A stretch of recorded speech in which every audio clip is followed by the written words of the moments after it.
Hey les bang, j'espère que vous allez bien, en tout cas moi ça va nickel. On se retrouve aujourd'hui pour une nouvelle vidéo sur la Ligue Europa Conférence, les demi-finales retour le 5 mai.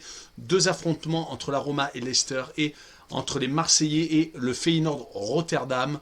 Deux manches allées qui s'étaient déroulées assez serrées. La Roma avait réussi à accrocher le match nul en Angleterre et les Marseillais avaient perdu de justesse aux Pays-Bas.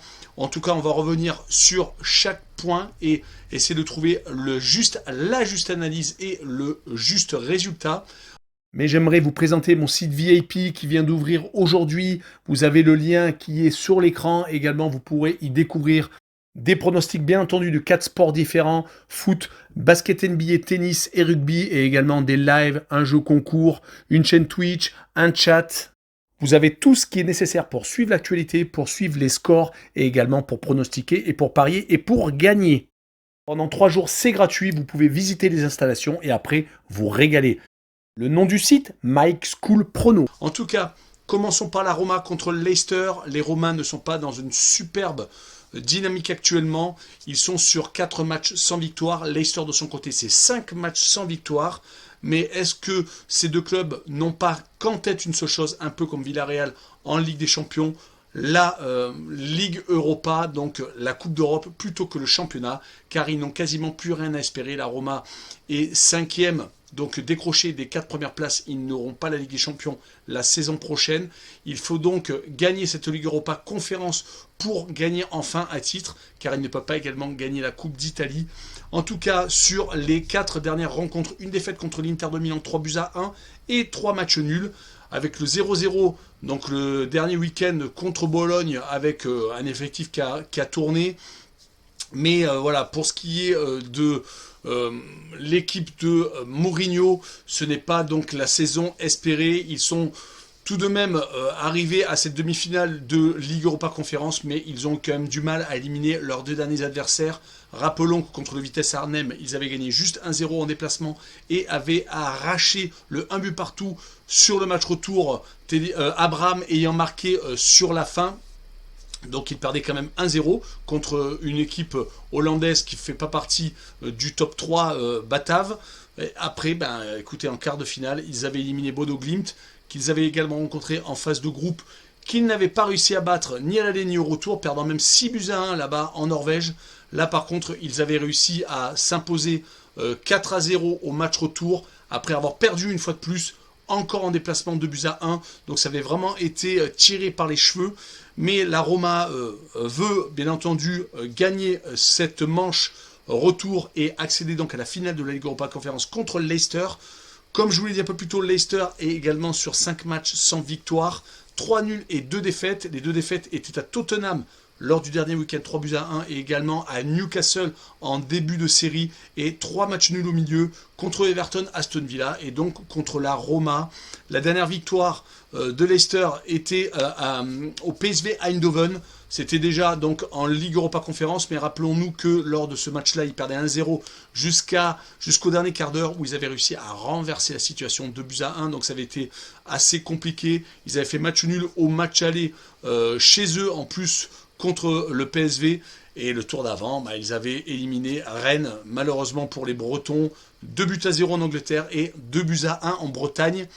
C'est une équipe Leicester qui a loupé pour moi sa saison, qui l'année dernière luttait pour la Ligue des Champions et qui cette année peut se contenter heureusement de cette C4, car rappelons-nous qu'ils avaient commencé la Coupe d'Europe cette année par la C3. Ils avaient fini 3e de leur groupe derrière Naples et le Spartak de Moscou.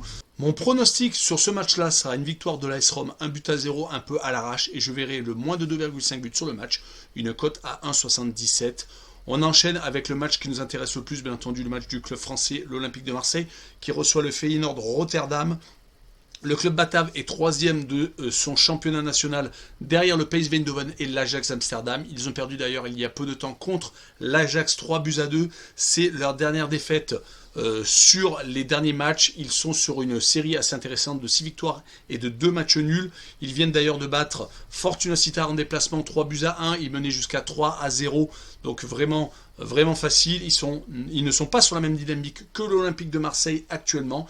Ils sont même sur 3 victoires consécutives hors de leur base. Ils avaient, rappelons un petit peu leur historique en Coupe d'Europe, ils avaient éliminé juste avant le Slavia de Prague, faisant 3 buts partout à domicile et gagnant 3 buts à 1 à l'extérieur. Ils avaient éliminé le Partizan de Belgrade 5 buts à 2 et 3 buts à 1. Donc une fois de plus, une victoire à l'extérieur, c'était 3 buts à 1. Donc c'est vraiment une équipe qui marque beaucoup de buts, comme je vous l'ai dit. C'est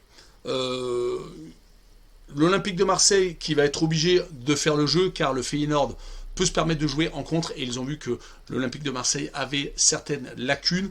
Ça s'est confirmé malheureusement pour les Marseillais ce week-end contre Lyon, où ils ont pris 3 buts à 0. On ne va pas discuter du match, car il y a beaucoup de choses à dire, mais en tout cas, ce qu'on va retenir, c'est donc ces 3 buts encaissés, où il ne devrait pas y avoir le même gardien. Mandanda devrait prendre la place de Paul Lopez. Paul Lopez l'a plus ou moins avoué dans une interview aujourd'hui, en disant que Mandanda méritait sa place pour ce jeudi. C'est sympa de sa part de donner son aval à Sampaoli, mais bon, je pense que Sampaoli avait déjà en tête le fait de faire jouer Mandanda. Ce sera donc le 101e match de Mandanda en Coupe d'Europe avec l'Olympique de Marseille. C'est assez monumental. Par contre, la dynamique donc de l'Olympique de Marseille est assez moyenne actuellement, 2 défaites consécutives. Le 3-0 contre Lyon, on en a parlé un petit peu plus tôt, et le 3 buts à 2 encaissé donc au match aller, 6 buts donc lors des dernières rencontres. Ils avaient réussi tout de même à faire 9 victoires en 10 matchs juste avant donc ces 2 contre-performances. La seule défaite était au Parc des Princes. Ils avaient montré une certaine sérénité, mais malheureusement tout est volé en éclats assez rapidement. Il va falloir qu'ils se ressaisissent. Mais en Ligue Europa Conférence, ils ont montré quand même une certaine stabilité grâce à leur victoire en 16e de finale. Leur victoire avec un NES, on est bien d'accord, car ils ont enchaîné 7 victoires consécutives avec la victoire en Ligue Europa pour finir la phase de groupe contre le Lokomotiv de Moscou, et les 2 victoires contre Karabag en 16e de finale 3-0 et 3-1, et les 2 victoires 2 buts à 1 contre le FC Bâle, la victoire 2 buts à 1 contre le PAOK Salonique en quart de finale aller, et la victoire 1 but à 0 dans le stade incandescent donc du PAOK. C'était vraiment une bonne dynamique qui permettait donc aux Marseillais d'aborder ces demi-finales avec beaucoup d'envie et de passion, bien entendu, car les Marseillais vont avoir un stade incandescent. Ça va peut-être leur permettre de renverser les montagnes. En tout cas, sur cette rencontre, je vois Marseille s'imposer 2 buts à 1. Par contre, comme il y a eu 3 buts à 2 et que le but à l'extérieur ne compte plus, je les vois peut-être même aller en prolongation, donc pour rallonger le bonheur et pour permettre donc aux Marseillais d'atteindre une 6e finale européenne, peut-être, mais c'est loin d'être fait, car 2 buts à 1, ça ne leur donne pas le droit d'aller en finale. Et je vois le draw no bet avec le pari remboursé 6 match nul, une cote à 1,58. Voilà, on en a fini avec ces demi-finales de la Ligue Europa Conférence. N'hésitez pas à nous rejoindre en description. Vous avez mon lien VIP, vous avez également le lien Telegram et Twitter, et les 2 liens Betwinner et Passion Sportive, 2 sites où il faut y aller, c'est vraiment très intéressant. Et surtout, abonnez-vous. Ciao les bambins!